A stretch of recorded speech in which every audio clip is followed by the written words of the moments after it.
First off, we want to build our sphere of influence. Now, you might already have a sphere of influence, but this is obviously a good way to increase that or get more out of your sphere of influence. First off, you do is you put everyone you know into your database, either advocate, contacts, or you delete them. Now, first off, I'm going to draw something over here. I'm going to draw a big circle. And this is your sphere of influence. What you want to do is you want to put everyone you know into your sphere of influence. And within that sphere of influence, you have a smaller circle. And those are advocates. So first of all, what you do is you put everyone you can, you know. If you walk by someone in the store, people go, who should be in my sphere? Well, if you walk by them in the store and you can say, hi, John, how you doing? Hi, Mary. And they know you. They might not know you really well, but they know you. Or your child plays Little League and the 12 parents you get a chance to meet. All of those should be in your sphere of influence. But in your sphere of influence, they're contacts. So you have contacts, your advocates. Remember the difference is advocates, as long as you stay in touch with them, 90% chance that they'll use you to buy or sell. Here's our goal. We want to get people into our sphere of influence. Then what we want to try to do is put these contacts through the steps I'm going to give you, get these contacts to become advocates. They don't have to necessarily sell a home or buy a home from you to become an advocate. If they refer to you, I will tell you, if I have a contact and he calls me and says, Joe, I need a painter. Do you know a good painter? Because we also send out newsletters, say, hey, if you need anybody. If they call you, it means that they don't have anybody else to call. So that guy, if he even just calls me for a recommendation for a painter, he goes into the advocates. Now, once you're an advocate, you go, well, what's the difference? Two things. Well, first off, if I've got season tickets to the Warrior basketball game, because they're far and few in between, my advocates might get invited to that game, where the contacts might just get other incidentals from me, updates and such forth like that. So what are we trying to get out of our advocates? Well, this is a thing that I've always trying to build, is your contacts, you're trying to make them advocates. Here's what you're trying to do with your advocates. You're trying to get them to refer you more business. Because it's already, as long as you stay in touch with them, 90% chance that they're going to use you. Now what you want them to do is refer other people to you. And obviously, if one of your contacts refers someone to you or anything associated with real estate, you're making them now an advocate. And those advocates might get something a little bit more, especially in our case. If we have over 1,000 people in the sphere of influence. Now, when we deliver, a gift to those people a couple times a year, as you'll see, that a lot of times, depending on the gift, might just go to the advocates. But our offer for like A's tickets, the professional baseball team, might go to all the different contacts. So anyway, we'll dive a little deeper into that. But first off, everyone you put into your sphere of influence. They're either contacts or they're advocates. Now, as you go through the process, you might call one of these people and they might say, hey, Joe, can you take me off your list? Great. Then they basically go outside the circle. First off, you're going to send 12 monthly newsletters. I always offer something in my monthly newsletter. You can even just offer a little $5 book. I used to offer Don't Sweat the Small Stuff, and It's All Small Stuff, and a series of books that Richard Carlson put out. Great books. And they cost me, like at Costco, $5 a piece. And sometimes I would send out 1,000. My first time I did that, I go, God, what if 500 people order them? It's not going to happen. Maybe 10 will ask for them. But the good part is you've offered it to everyone. In our case, we have season tickets to the Oakland A's.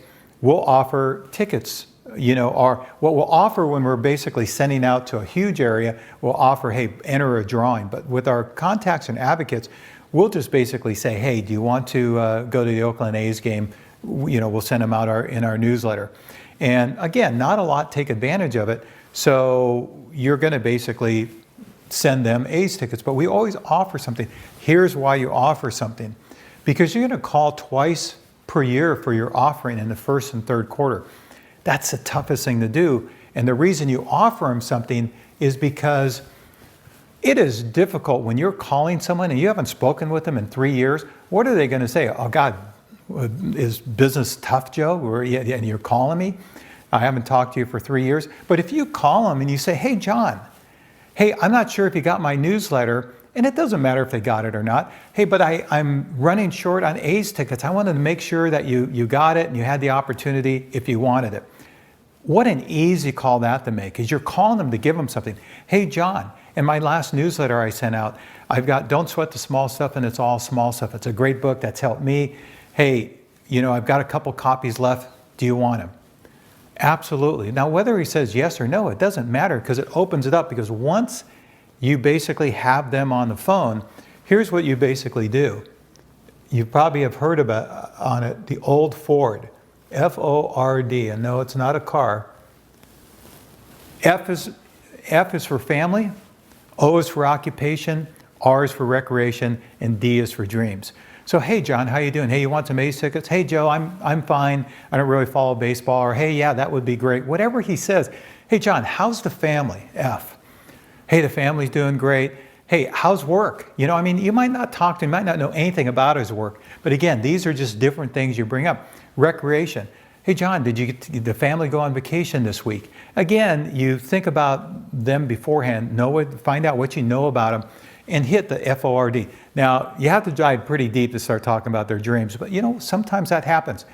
You never have to worry about talking real estate, because believe me, as you're talking to them and asking them how things are going, they know you're in real estate. What are they going to talk to you about? Hey, Joe, how's the real estate market? Hey, are prices up or prices down? Hey, what do you think my house is worth? All of that stuff comes up because they're looking for something to talk to you about. So it's an easy call. Call twice per year. And we do it in the first and the third quarter, and I'll show you why. So once you talk to them, you follow up with thank you notes. And then after you follow up with thank you notes, we always do a couple pop-bys, drop-off. One is a 4th of July remembrance, and I do that because it's mid-year. And obviously, it's, the 4th of July or Independence Day is a great holiday. People have off school, they love the holiday, it's normally a long holiday. And we deliver flags, apples, we have caramel apples that we deliver a couple times a year. But again, you're going out there, even if they're not home, you're leaving it for them, they remember it, they see it, so you're dropping that off. Then we have one party movie. We used to have a movie where I think the last time that we went, we had over 1,000 people. We rented the theater for like 3 different movies. And we have a yearly event. Now what we do is those A's tickets that we don't use, we basically, the nice part about most Major League Baseball teams, tickets you don't use, you can bank them or trade them for other games. So in August, we have a client party, a client event at the at the baseball game, where we have a section, and we have usually about 100 clients there that we have. And the good part is when we deliver them the tickets, we also deliver them a bag of popcorn and Cracker Jacks, with the movie. We just kind of make an event out of it. So that's something that you guys can do. So we have a yearly event, and then we deliver pumpkins or apples, towards, after Thanksgiving, before Thanksgiving, when we do pumpkin pies or pecan pies that we buy at Costco. We've been delivering those 100 a year. Another opportunity to do a pop by. And then we do a holiday card with our family picture.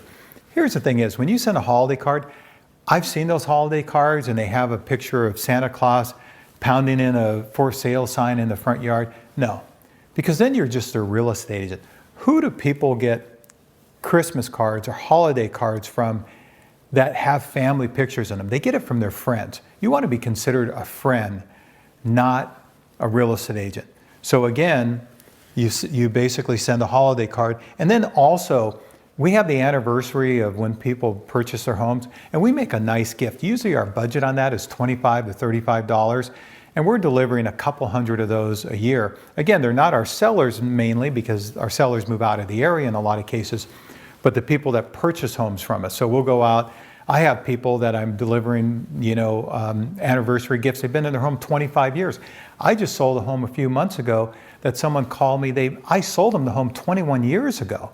So again, you stay in contact. Every year I stop by. So I'm stopping by 3 different times a year. I'm calling them twice a year, because what you're going to do, again, in the third quarter, it's the same type of thing. You might offer something different. You call them, you talk to them, have that discussion with them. So then once you do the holiday card, count up how many times you're touching them a year. Total touches are 20 plus, and that doesn't even count the anniversary.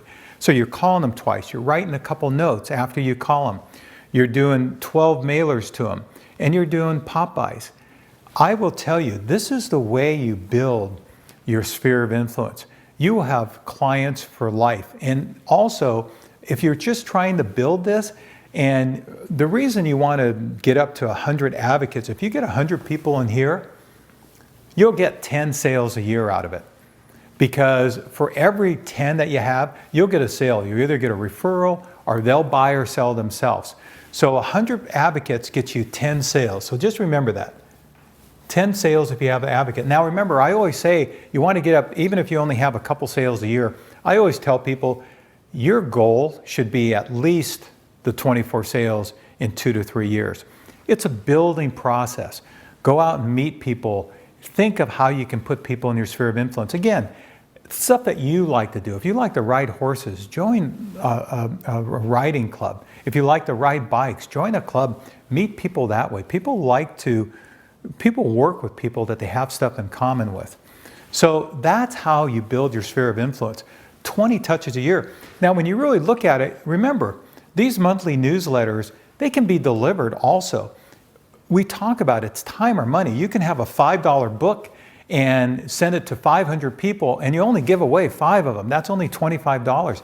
It doesn't take a lot of money. It might just take some time. A candy apple doesn't cost a lot of money.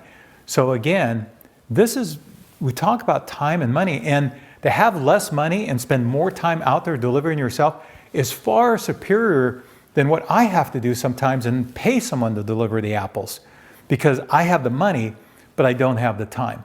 But anyone, even brand new in the business, will build up a huge sphere of influence. And again, this just builds and builds and builds, where now we have 80, 90 sales a year just from our sphere of influence and referral-based business.